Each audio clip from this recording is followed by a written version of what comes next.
I get asked quite a bit why I titled my book A Grandmother's Prayer. When I was 5 years old, I grew up in a small town, Abilene, Texas, mid-American town, where faith and family were the main thing. And I grew up in the Church of Christ, and my grandfather was vice president of Abilene Christian College. And my grandmother used to always pray for me every time we had a meal, every time we went to church, all the time. Let little Chris go into the world with his talents and preach the gospel.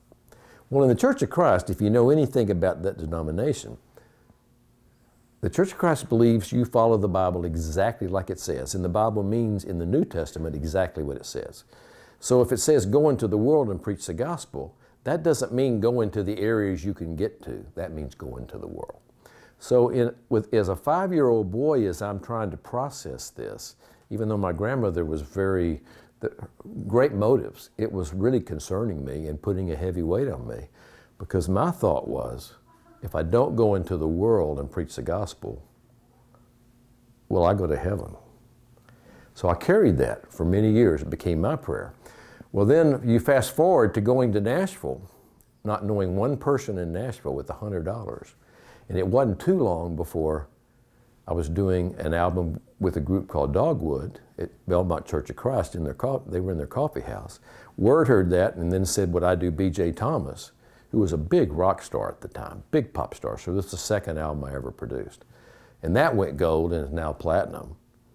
And then they said, well, we don't know exactly what to call what you're doing, which it really was pop music with Christian lyrics, but there wasn't a name for it. And so I went to Brown with my engineer and my friend from college, my best friend at that time, and I said, Brown, I have 5 albums a year to do for 5 years. I need to find some artists. He said, well, Amy's got a few songs at church. She's 16 years old. So I listened to them, and she sounded very believable. But she was still 16. She wasn't a mature songwriter or a mature singer. But there wasn't a long line waiting at the door to do pop Christian albums. So I signed Amy Grant to my production company and publishing company, called Word, and said, okay, we have our first record to put through our new production deal. Well, Amy Grant, we spent probably a year and a half, 2 years working on the album, cutting and cutting. Finally, we got a piece of work that really sounded good. Brown did most of the heavy lifting, and I did beautiful music and a few other songs. But when that came out, it hit a nerve of Christians that wanted to hear pop music with Christian lyrics. And that became eventually contemporary Christian music.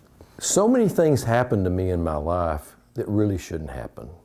You don't go to Nashville and have the #1 rock and roll star Elvis Presley record the first song you ever wrote, and you wrote the song in high school. Doesn't happen. You don't go produce an album by B.J. Thomas. It's the second album you ever produced. You don't go sign Amy Grant, who's a 16-year-old girl who, by the way, was not even looking for a record deal. She wasn't looking for a record deal. I just needed some artists to do some Christian albums with my production deal. And then she sells 50,000 in 3 months, and now 35, 40 million. You don't go to LA and don't know anybody in LA, so you talk to one stockbroker that a guy in Abilene introduced you to. He said, well, I know one person's kind of in the music business. His name, I do his investments, and his name's Robert Kardashian. He becomes my manager. He signs me to Neil Bogart's label, who is one of the music legends. And then Robert goes out and gets Bob Gaudio, the Four Seasons Jersey Boys, to produce my album. That doesn't happen.